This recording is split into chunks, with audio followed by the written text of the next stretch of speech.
Hello everyone, Warangel here, and welcome back to the Mousillon campaign for Mortal Empires. Now, at the end of the last episode, you may remember, we had a battle thrust upon us by the Duke of Bordelot, Alberic, who decided to bring a full stack of troops as well as some reinforcements to attack us. So, we are starting today's episode off with that battle. Now, you can see them just coming in as one big horde over here with reinforcements coming in the distance. And what I was a little worried about to begin things was their cavalry. Bretonnian knights are deadly, as I know from experience. And so what I decided to do is set up my force mainly in the trees here. So fighting in forests actually give large units, such as horsemen, a debuff when it comes to combat. Combined with the fact that we've got a large number of spears, it means that will help us out a little bit. But it's going to be kind of tough anyway. Now, to help things out a bit as well, if I zoom out here, you can see a bit better. In the tree line here, I've put all my infantry. We've got spears, men-at-arms, and skeleton warriors all along the front row. On either flank then, I've ensured then to put my units of Graveguard. I've also put my Vargulf on this flank, just because I ended up putting my Black Knights on the far flanks here. So we've got 2 units here and 1 over here, hidden in the trees. Their job is to go after the enemy's bowmen, which, if you remember, they have a lot of bowmen. In fact, just to showcase, here is all of their bowmen, right? So what I want to try and do is have as much of their main infantry attack us in our defensive line here, and then we can send the Black Lights on later on in the battle to fight us. Now, what I was hoping to do is that we can kill off enough of them before the reinforcements come in, but that's something that doesn't end up happening. Just one of those things, really. Now, for the most part, the enemy don't know where we are. The only unit they actually can spot is our Vargulf. Because he is a monster, he can't hide in the trees. So it's going to be a little while before they actually notice my troops here, and then when they do, you'll see a number of them change direction a bit, especially with things like my bowmen have just started to fire on the Knights of the Realm, who already are going into lance formation to make the charge. Now, like I said, I'm a little concerned about these guys, because even though they are large troops, I thought it would be a bit of a worry. Now, just to help things out, you can see I've cast Van Hell's Dance Macabre in the central unit, and what I'm doing mainly with the Red Duke is actually trying to use his support spells, healing up our units with the Invocation of Nehek, boosting people up with Van Hell's Dance Macabre when needed. And so we can keep the benefits of the tree line. I'm making sure to keep all my front line in guard mode so they can't actually do much. Now, I actually didn't notice that in the original battle, but what the hell just happened there? Did that spell backfire off that stone? Oh my god. Don't remember that happening in the battle. I might have missed it, to be honest. I mean, this battle turned out to be a very, very big exercise in micromanaging. Because while a lot of my infantry can deal with the enemy's infantry, the AI is very good when it comes to cycle charging knights. So you can see like these 2 units just retreated away from the battle and then charged right back in again. And so what I end up doing is trying to rely on my spearmen in guard mode to hold things as much as possible. And then using my characters like the Red Duke here, for example, and Mina is further along here somewhere, just to try and boost things up a little bit where needed to help us out. Actually, over here. There she is. Now, this bit is a little bit of a mess, given the fact we are fighting Peasant Mob, which, surprisingly, was lasting quite a long time.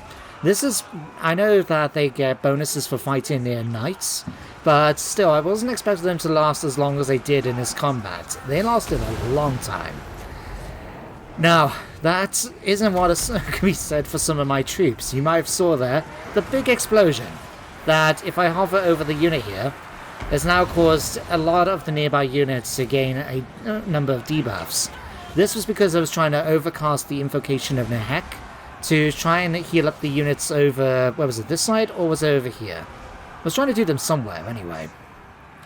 But now that we're doing a lot of damage to the enemy's cavalry and that, I've decided to use the moment now to start bringing out my cavalry.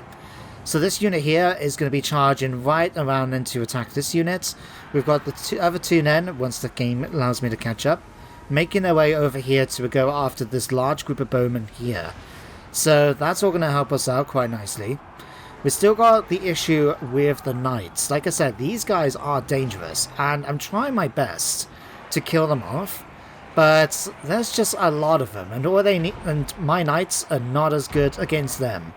So we got situations like this here, where the Knights of the Realm, with their anti-large capabilities, are coming in and trying to do damage. But in this particular case, I end up pulling out my units and swapping them out for Skeleton Spearmen. So these guys, of course, will have the bonus against anti-large, so that's going to pin them in place while my Black Knights make a run for things. King needs to catch up a second there. But now that my Black Knights from my right flank are getting involved, you can see we're just doing a lot of damage to their bowmen. Peasant mobs, bowmen, they're just running around the place trying to get away from my knights, and that means they're going to get run down quite quickly as a result. Now back over here though, in our actual battle line, you can see units like the spearmen are still hanging on in here. But for the most part though, we are starting to swarm and deal with the enemy that have attacked us. I'm actually trying to spot Alberic. He was somewhere... Ah, here he is. Right. If I can zoom around the trees a bit. Right. We've got the We've got Alberic here, being double teamed by both Mina and the Red Duke.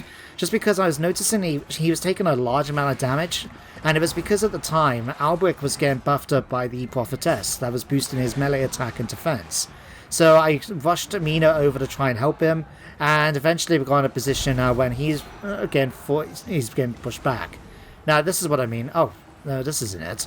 This is his ability giving him heroic killing blow. Not that it's going to help him out too much, but everything else is going quite smoothly now.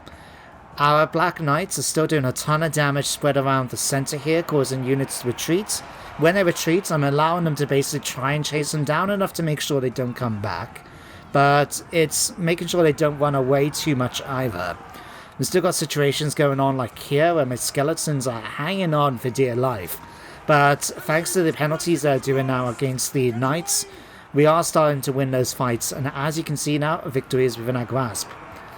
At this very point, as you can see now, we have won the battle. The enemy are shattered, and I end up spending a fair bit of time now just chasing down as much of the enemy as I can get my hands on.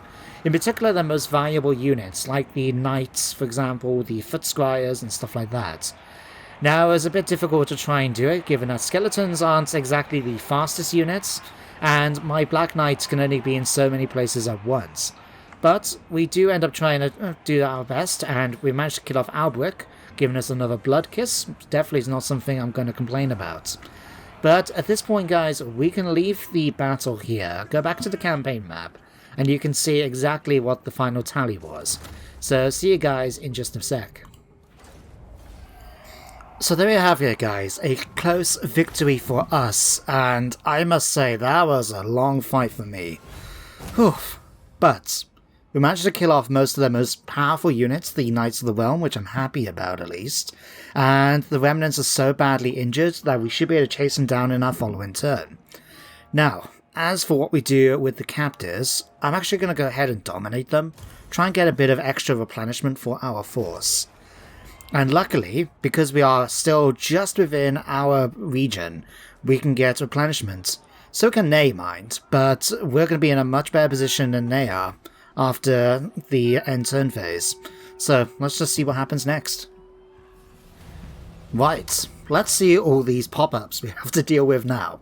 So ambush foiled we know about. We picked up an enchanted shield. I think I'll give that to Mina, just because she's been in a lot of combat in that last battle, I should say, not last episode. And having a bit of extra defense will help her out more than the Red Duke. We got plus 15 melee attack when fighting at sea, thanks to defeating Alberic. Personally, I would have liked a different trait, but there you go. Raise dead costs. Okay, that could be useful. And we managed to succeed in the quest for Sir Bulgars. He's a degenerate and a cannibal, and he's turned the watchtower of Biancar into a monstrous carnal house. Wow, okay. Interesting. Does he count as a character then? Yeah, he does, right. So he's a hero. Bulgars the Butcher Biancar, right. Let's have a look at your traits. In fact, let's check this one out first. So according to peasant stories, there's a monstrous knight who rides out of the darkness and spears innocents in their beds. He's an ogre who eats children raw. Oh my god. He's also their pet liege lord. My god, how distressing that must be. But he causes fear and gives unit experience. I'm happy with that. So what is his unique ones? We've got dreaded reputation. Oh, that's potentially really useful. Making it so local enemy armies have a penalty to speed. Oh no, am I reading that right? Oh no, it's a bonus to enemy armies, isn't it? Plus 10% speed. I'm reading that wrong. Whoops.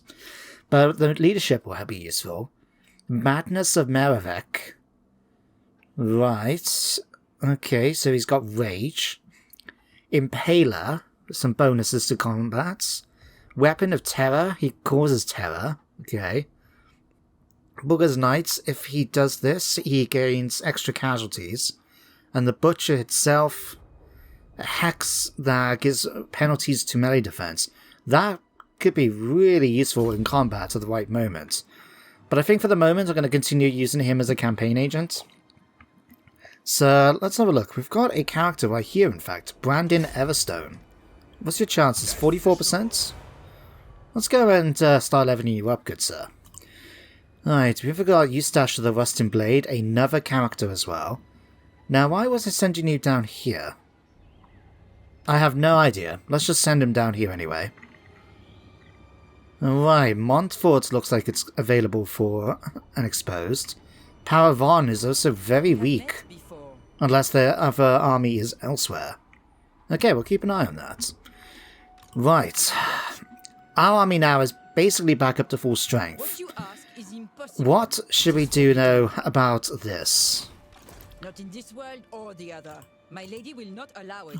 I will not. Right. They still got their knights, but they are going to be sufficiently weakened. What do they have available at the garrison? Footsquires, okay, men-at-arms. Not in this world or Right. the other. What I'm actually tempted to do is attack this army outside the settlements. I mean, don't get me wrong, I mean... My lady will not allow it. Yeah, they got a lot of Will not. archers, but they haven't got a lot of infantry, and we've destroyed most of their cav.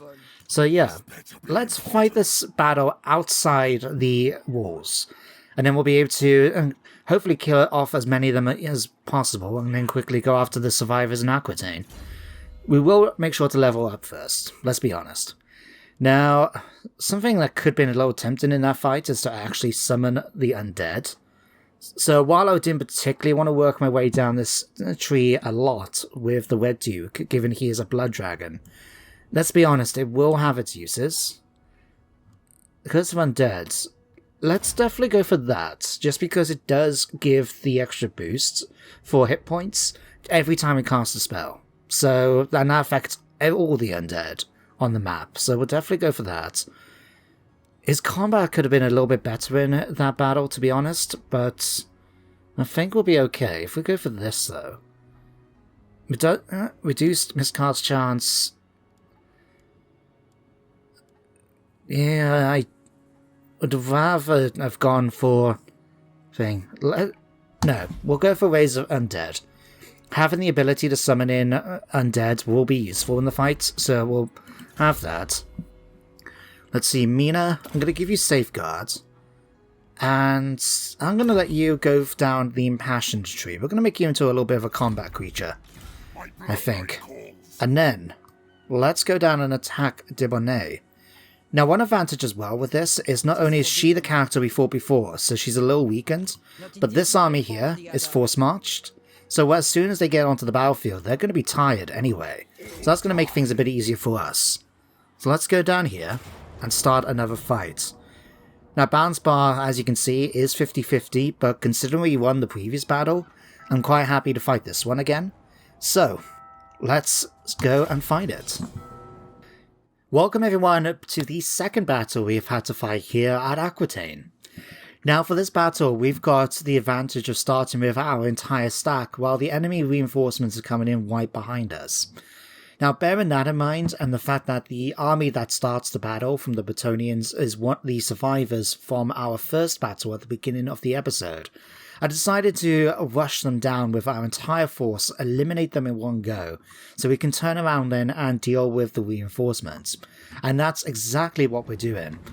You see, I've gone for basically the same standard formation we did in the previous battle, although this time I put all my Black Knights on the left flank, and we're just charging in. To be honest, a lot of our infantry are not focused on actually doing anything to these guys. It's instead going to be down to the Black Knights as well as our Vargulf and the Red Duke to kill them off. The enemy prophetess tries to cast a spell just then of Wind Gust, but luckily for us didn't do anything really to the knights themselves. And at this point it's just going to be a slaughter. We zoom in a little bit. You can see the enemy has just got nothing but peasants and bowmen. Nothing really that we have to worry about. So the Black Knights is just slaughtering their way through. Over here the Red Duke is focusing his attentions on the prophetess. She was weakened from the previous fight, so she's going to be very easy pickings for us. And between the Black Knights, the Vargulf and the Red Duke, the enemy army here is just going to shatter and run. So a lot of the infantry are already starting to retreat. The prophetess was hanging on to the last moment, but the Red Duke is going to track him down. Everyone else, thank you game for slowing down just then. With regard to everybody else, they're not all running away. You can see there's 1 or 2 units that haven't shattered completely, and what I'm doing at this point is allowing my Black Knights to go and chase them down, make sure that they are shattered and so they don't come back to attack us from the rear. While that's happening then, we are setting up our defensive line ready to receive the enemy charge. So we're facing them head on, we've got ourselves in good lines. The enemy is still trying their best. You can see over here, for example, a unit of bowmen have turned around and start firing at our rear. But I'll be sending some Black Knights just over here to finish them off, nice and easy. And my Black Knights are just going to deal with that basically. While we're doing that then, we're just waiting for the enemy to be coming in with their reinforcements.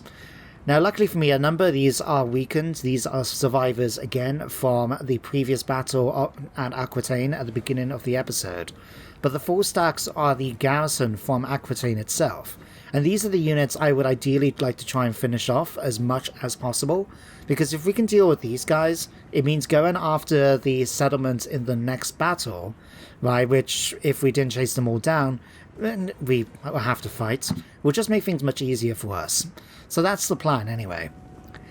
Now, we've got 2 brave, if perhaps foolish, units of knights making their way towards our line.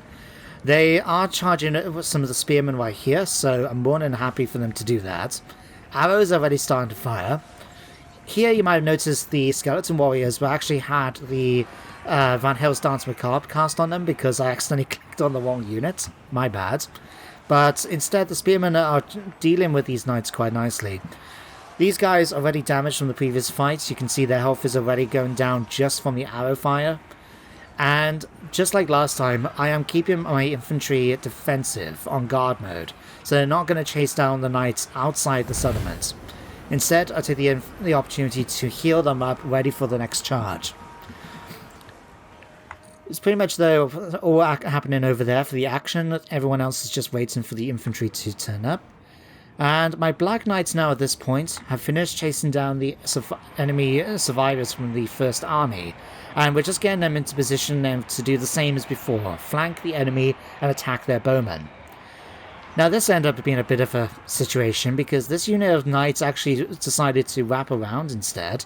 And I was thinking they were going to try and go after my Black Knights, which, if you remember, being anti-large is a bad thing for us. But instead, it didn't quite work out. Unfortunately, I tried to pin them in using a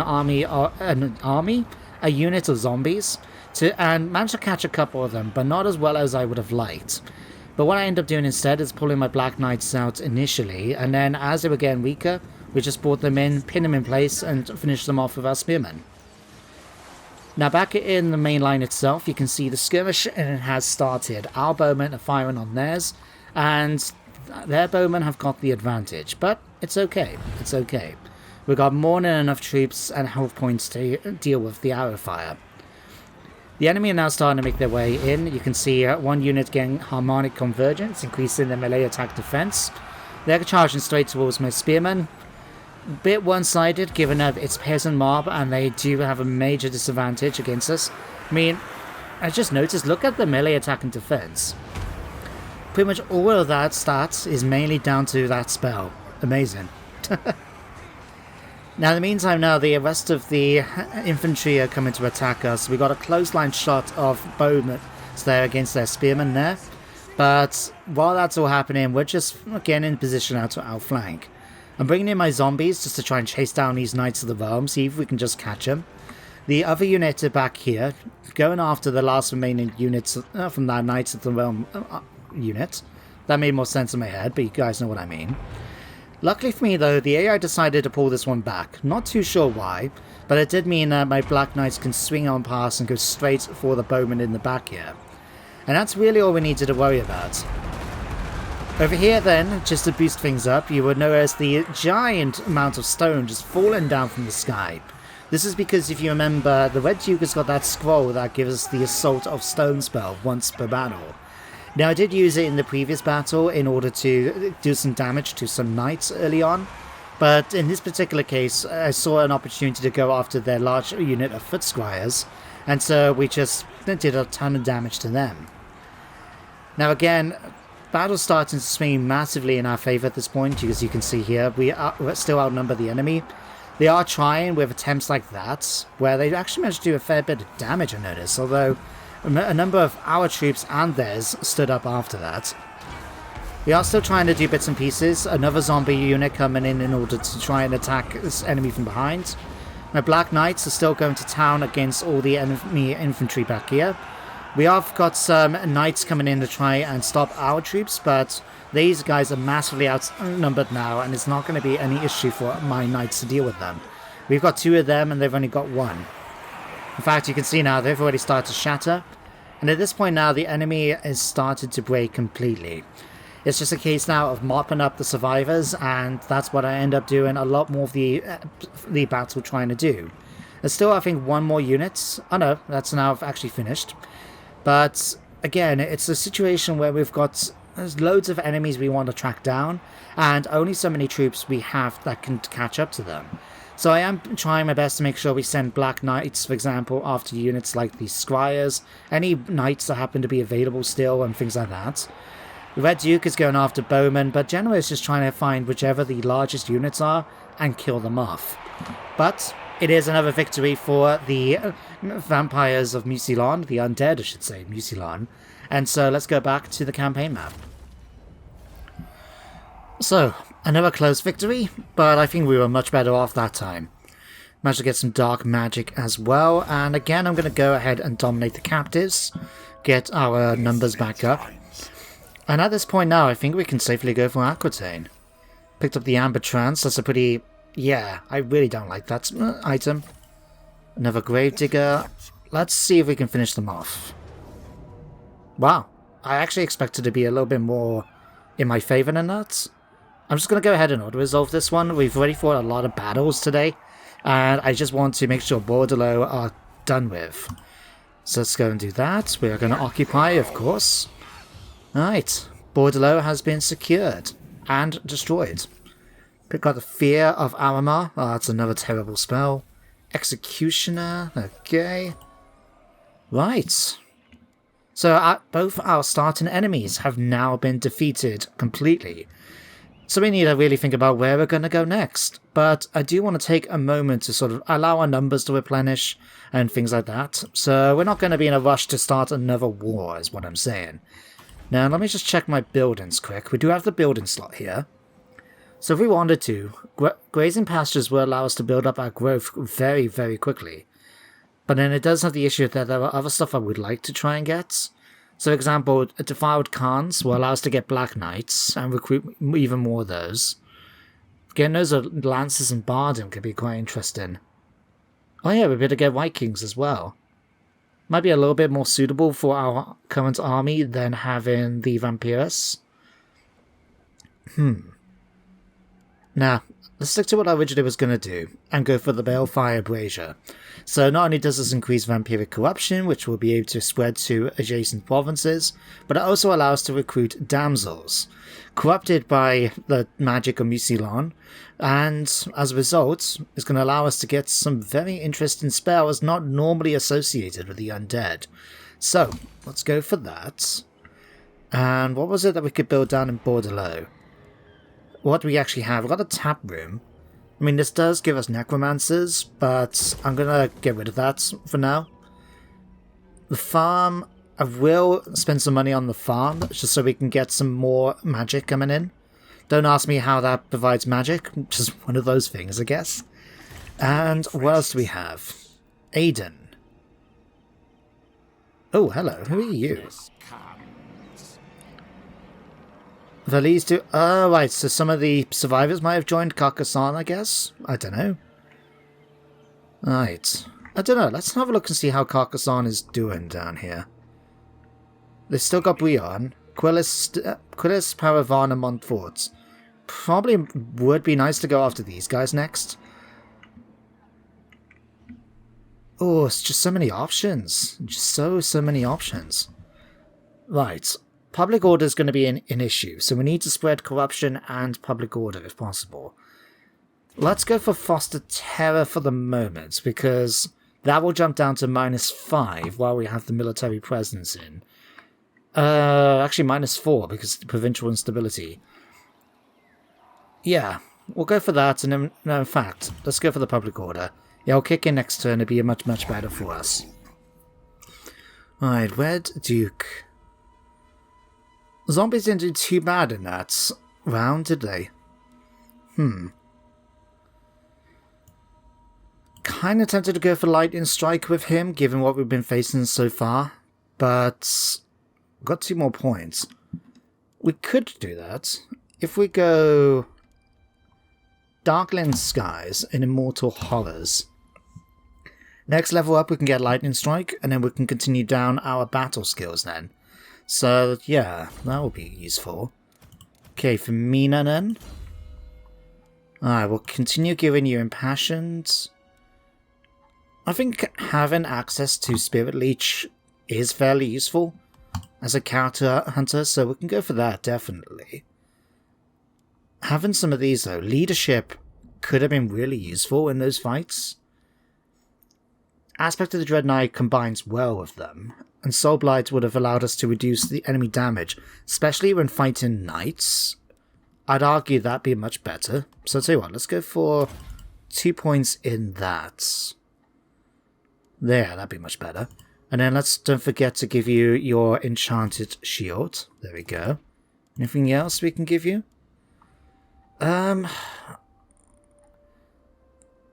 I suppose we could use one of these. Like I said, I really don't like them, but it will make them an handy. Right, let's have a quick look at our raised dead. Just in case we killed enough people in the area that we could have got one of the sites, like here for example. So border low. In fact, let's check it out in the following turn. Oh, we've actually got a orc incursion to deal with as well. Never mind. More bodies for the army, I guess. Right. Now, I have to say, I'm a little concerned about the fact that right outside Aquitaine, we've now got 2 armies. We've actually got Cassillon, the Duke of Paravan, and hang on. I could have swore blind there was another one here. I'm sure Baston moved an army down. Maybe I just wasn't paying much attention. But yeah, I'm a little concerned that Cassillon turned up. Mainly because I remember fighting him with the Wood Elves back when I did the Wood Elves campaign, which unfortunately went to a bad place. Thing where I had basically the entire known world declare war on my faction. But yeah, I remember the initial battles against Cassillon were really a pain in the ass. Just because of the fact that he rides a Pegasus and he has Pegasus Knights very early on. Very, very annoying to deal with. But we'll think about that. For now though, let's get Lightning Strike. Might as well get that right away. Just checking the other ones out. Let's go this time. Devastate's in charge, I think he was just fine with. When do we get that? 10. Okay, let's go for Quick Blood. Unless there's any other useful ones up here. Order Draconis. Ooh, that would be nice. Barded Nightmare. When do we get our items? Next level for you. Okay, Armor of Blood. I think that would be quite handy. Right, yeah, we'll go for Lightning Strike then, and we'll continue with Quick Blood, like I said. Right. I'll leave Cassian and see what he's going to do. For the moment, let's go and deal with the orcs. Kill you guys off. Alright, this time round, let's just murder the captives. Alright, goodbye Gormog. Let's move you back into here. Now, I do think defenses will be our best bets. Luckily, we don't have to worry about walls. Oh no, hang on. Do we? Oh no, we have to build a tier 3 settlement for us to build walls here. Right. That just provides more garrison to the army. Right, gotcha. Right. In that case, I mean, we can't build this because we got this. And so we are going to be a bit limited in what we can actually get. We could go for one of these. But I do believe going for defenses right now will be our best bet. So let's go for that. That's a 1 turn away from being done. We'll see, like I said, what Power of Honor are going to do. And then we'll just continue moving characters around, I guess. So we know Brion is in the area. I smell death. Let's move you down here, actually. Forgot that Carcassonne's down here and not up there. Given how much I loved the Bretonnians back in Warhammer Fantasy, I should have a better understanding of where the different settlements are, shouldn't I? I mean, I remember Quillis used to be my favourite out of all the dukedoms because of their proximity to Alpha-Lauren, and I remember coming up some interesting backstories for characters and the army I designed. I spoke about it a bit in the Bretonnian campaign. Like, I used to, when I was a kid, right, we didn't actually have many people in my area where I lived which actually played Warhammer, especially none of the kids. So really it was just me and a Bretonnian army book, and eventually I used to collect army books and just write backstories and create armies because couldn't do much else. But I used to enjoy that, I remember.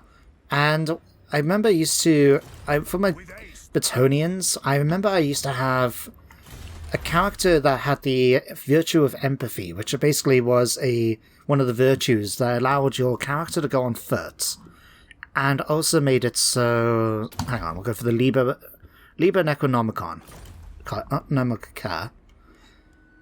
Right. I think that's everything we need. Yeah. Alright. But yeah, he used to allow him the sort of walk on foot and increase his inspirational range for leadership for peasant units. And he was a rare case of a peasant that was actually elevated to the rank of knight, which I thought was quite cool. And I also remember I had a guy, because there was a virtue that used to be called the virtue of the ideal. And basically it's supposed to be representing the first ever Duke of Mousillon, who was the Bretonnian equivalent of Lancelot, a warrior without peer. And unfortunately, though, it came a bit cursed, so what used to be the case was you had these bonuses to your many of your stats, like strength, weapon skill, and so on. But it was counteracted with having... For a second then, I got a bit worried. But then it was counterbalanced by the fact that nearby troops had a leadership penalty to represent the fact that it was sort of a cursed virtue to follow. And I've always remember thinking that was quite an interesting one from Mousillon. My character I had with that virtue, I remember his backstory was he was cursed. Not like in a negative way because he was a questing knight, it was just like a bloodline curse almost. And he was just trying to follow it to overcome it, to show that despite the ordeals he was facing, despite the, the disadvantages he had, he was still able to push forward. So, very, very cool. But anyway, with that happy little story, I think we can end things for today. We've had 2 big battles, both of which we managed to win quite well, and we're in a good position now with all of our enemies destroyed, and it's really up to us where we want to go next. Now, I must be honest, I'm kind of tempted towards going towards either Artois or continuing down here so we can go after Paravon. If we go after Cassian while he's here, that's going to really weaken his army quite substantially, and then we'll be able to swoop in, take these 3 regions, and then be able to maybe push down and deal with the Fey Enchantress. But let me know in the comments, guys, what do you think we could do? Otherwise, let's leave it here. So, thank you very much for watching today's episode. I hope you did enjoy it, and that you do join me next time, of course, for some more Warhammer. But until then, everybody, take care, stay safe, and goodbye for now.